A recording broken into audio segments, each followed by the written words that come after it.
Canndigenous is a hemp cultivator here in Wisconsin. We've grown cannabis for 4 years. We've grown cannabis for 3 years. This is our third full season, and we are a CBD product developer. We have flower, we have oil, we have different medicines specific to CBD, and we also are a hemp cultivator in the state as well. Our cultivation process is twofold. So what we've been doing for the last 3 years is CBD flower. So we've been growing CBD for the purposes of CBD extraction, so hemp flower for the purpose of CBD extraction, and our farming techniques are organic. So we're basically no fertilizers, no till. We've done as large as a 10-acre grow.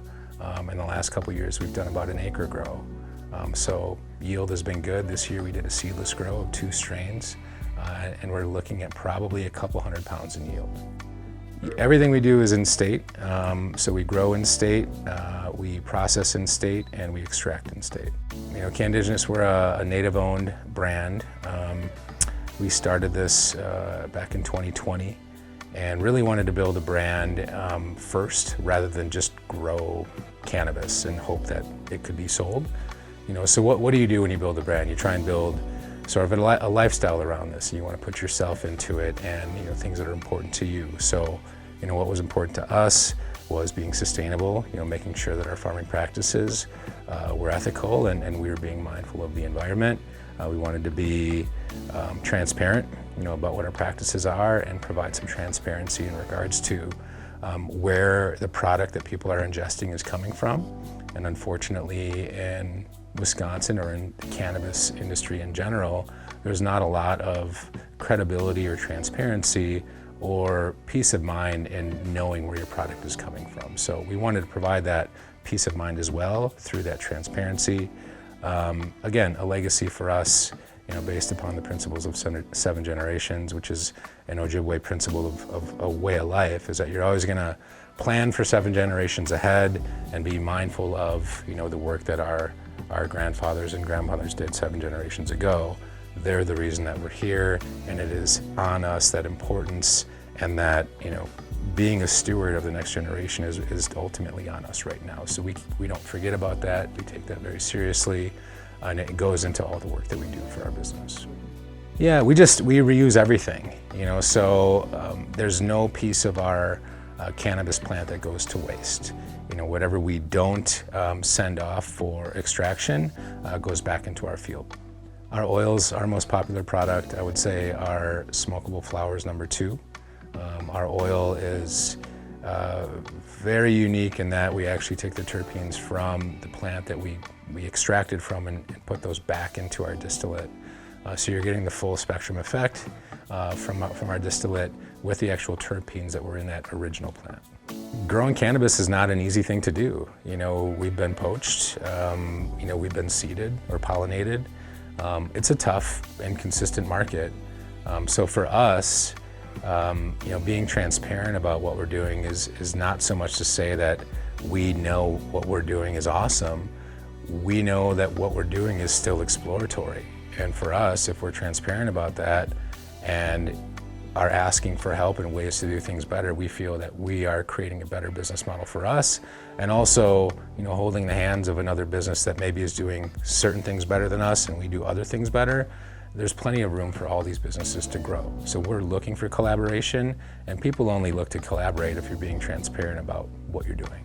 In Wisconsin, we're a state where we have hemp that's legal. We have hemp-derived THC that is loophole legal, and then we have everyone else that's driving to Illinois and Michigan to get their legal THC.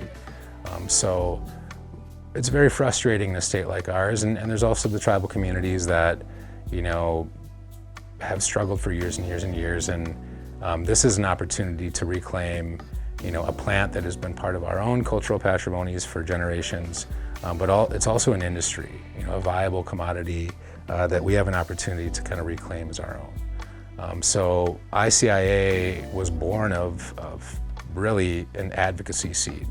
You know, how can I advocate for my tribes? How can I advocate for this plant? How can I help destigmatize, you know, both of these things? Because really there's a greater good, you know, in the plant medicine, in the industry, in the workforce and economic development that's going to come from this, from the, you know, social equity impact that this can make by, you know, empowering our tribes to take ownership of an entire industry.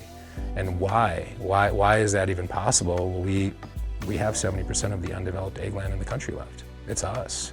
It wasn't on purpose. It's you know, realizing now that we have all these advantages and we have sovereignty, which not a lot of people understand.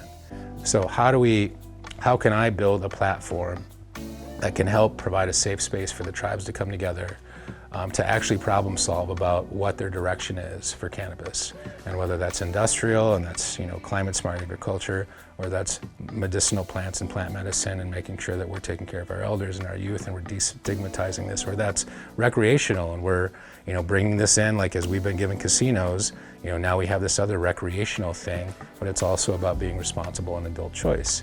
And then understanding that there are tribes that are not touching it at all for fear of repercussion, or they have federal grant money that they don't want to commingle with a Schedule I drug. Or you have tribes that are doing proprietary international commerce with indigenous nations in other countries. So how can we bridge the gap between that for the greater good of everybody, and understand that we have an opportunity to create a template of regulation for modern society about how to do cannabis the right way.